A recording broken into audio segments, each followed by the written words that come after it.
Assalamualaikum teman-teman, gimana puasanya? Insya Allah lancar terus. Di Syihab edisi Ramadan ini, saya mau diskusi sama Abi, mau belajar dan mau mengajak teman-teman untuk belajar surah Al-Zalzalah, Abiku.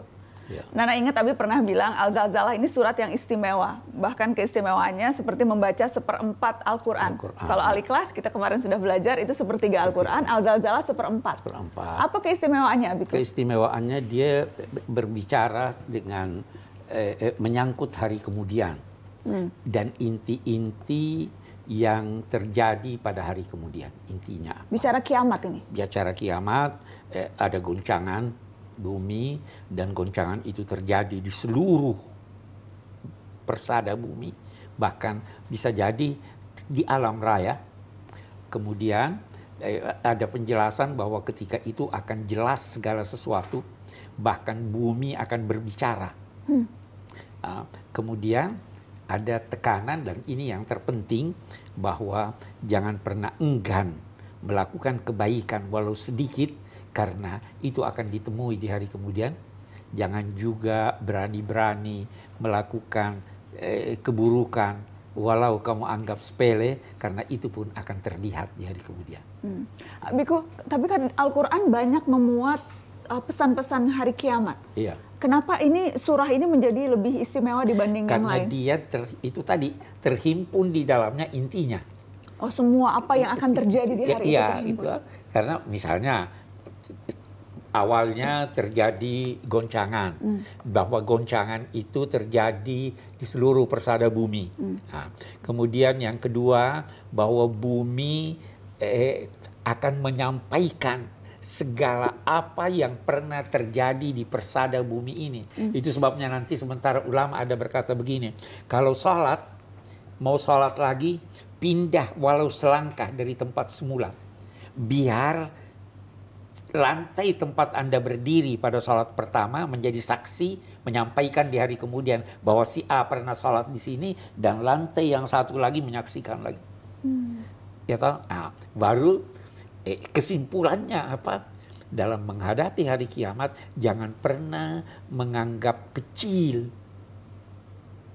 sedekahmu, pemberianmu, amalanmu, dan jangan juga meremehkan dosamu. Ini sebenarnya inti dari keseluruhan apa yang akan kita alami dan yang nanti kita akan ditimbang. Ya. Okay.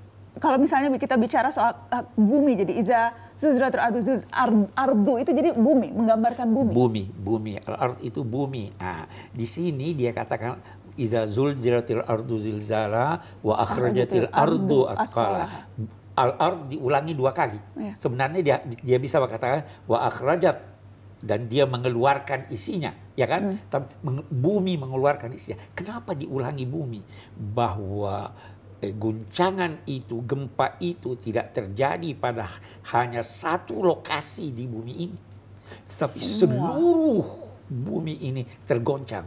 Tidak ada satu jengkal tanah pun yang tidak tergoncang.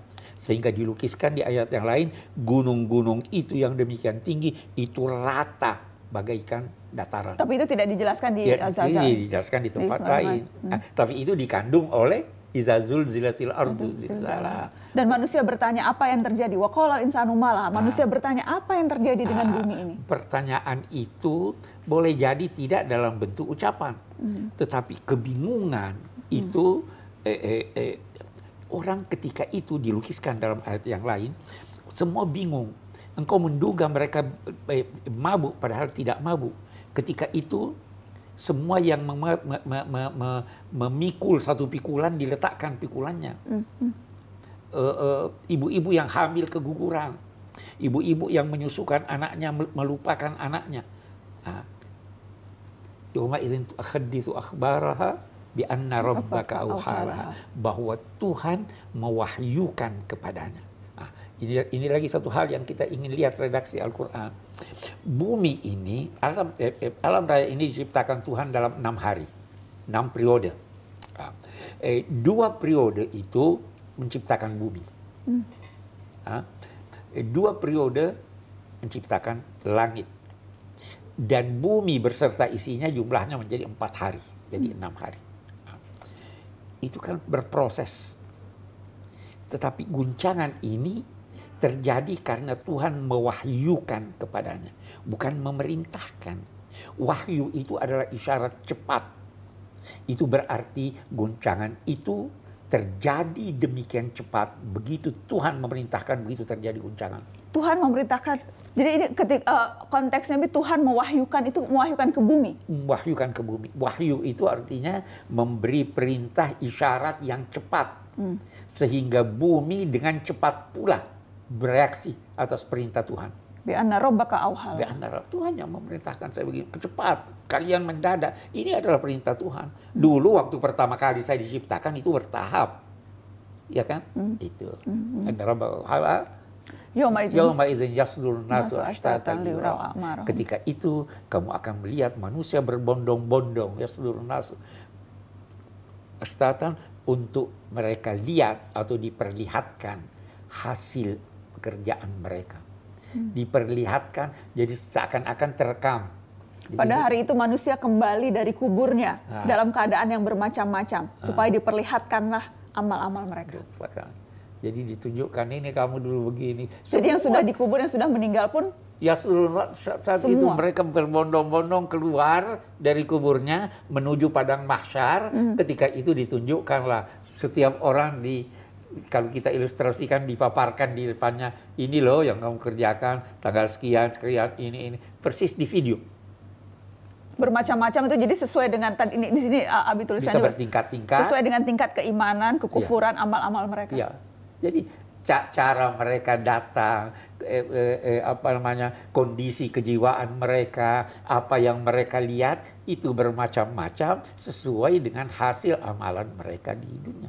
Jadi setiap orang punya rekaman videonya masing-masing yang berbeda-beda. Ya, akan ditunjukkan ketika kita sampai di padang mahsyar. Kemudian baru wahyu yang berikutnya, Bi.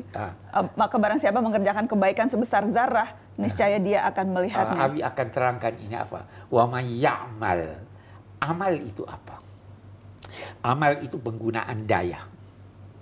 Kalau kita menggunakan daya kita, itu namanya kita beramal. Daya manusia itu paling tidak secara singkat ada 4. Ada daya fikir, ada daya fisik, ada daya kalbu, ada daya hidup. Ya. Nah, apapun daya yang Anda gunakan, Anda akan lihat. Kalau fisik angkat ini, oh iya dulu, artinya mungkin kita bisa bayangkan itu bagaimana orang di video. Ya. Oh dia angkat ini. Daya fikir tercatat. Apa yang Anda fikirkan? Niat tercatat juga. Daya kalbu. Karena kalau Nana ingat Abi pernah bilang, niat melakukan kebaikan saja sudah bisa dapat pahala. Jadi niat dalam hati pun terlihat di padang mahsyar. Iya, dapat ganjarannya. Oh ini orang pernah mau melakukan kebaikan ini, tapi tidak bisa. Ada kasih dia ganjaran. Dia lihat. Kemurahan Tuhan menjadikan niat buruk tidak dicatat. Hanya niat baik yang dicatat. Ada niat baik. Itulah rahman itu. Memang ada sementara pakar berkata amal itu tidak termasuk niat. Tetapi kalau kita merujuk ke teks-teks keagamaan, ternyata niat itu punya peranan yang penting. Ada ayat yang berkata siapa yang keluar dari rumahnya untuk pergi berhijrah pada suatu kebaikan, tiba-tiba dia meninggal di perjalanan, belum sampai, dia udah dapat ganjaran. Jadi semua dilihat. Fama ya'mal mithqala dzarratin khairan. Zarrah itu apa di situ terjemahannya? Zarrah, semut. Semut, ya. Itu dulu ulama berkata semut. Sebenarnya zarrah itu adalah kata yang menunjuk sesuatu yang sangat kecil. Dulu orang beranggapan yang paling kecil itu semut. Ya toh? Sebenarnya masih ada yang lebih kecil, kepala semut, ada yang mengerti. Masih ada yang lebih kecil, debu yang terlihat di cahaya matahari, seakan-akan ada debu. Bisa. Sekarang orang bisa katakan atom. Setelah atom ada proton, ada itu. Itulah. Pokoknya yang bayangkanlah dalam benakmu apa yang terkecil, yakinlah bahwa kamu akan lihat. Karenanya redaksional katanya Bi itu diulangi sama persis, cuma belakangnya yang berbeda. Di belakangnya yang berbeda ya. Wa may ya'mal mithqala dzarratin khairan yarah wa may ya'mal mithqala dzarratin syarran yarah. Maka barang siapa mengerjakan kebaikan sebesar zarah, niscaya dia akan melihatnya. Dan barang siapa mengerjakan kejahatan sebesar zarah, niscaya dia juga akan melihatnya. Apa maksudnya ini? Itu tadi yang Abi bilang, jangan enggan membantu. Jangan berkata, waduh cuma sebiji kurma. Nabi bersabda, ittaqun nara walau bisyiqqi tamra. Hindarilah neraka walau dengan sepotong kurma. Jangan malu. Aisyah di bulan Ramadan atau di luar bulan Ramadan seringkali mengirim hanya 1-2 butir anggur ke tetangganya. Itu sudah bagus. Tapi jangan juga berkata, oh ini dosa kecil, ini tidak apa-apa. Akan ini. Alangkah banyaknya kebakaran besar lahir dari puntung rokok yang kecil. Inilah yang menjadikan surah ini yang memberikan gambaran tentang kiamat, proses awalnya dan akhirnya, di mana itu menjadikan dia dinilai seperempat Al-Quran. Seperempat Al-Quran. Kalau dihayati itu luar biasa. Luar biasa.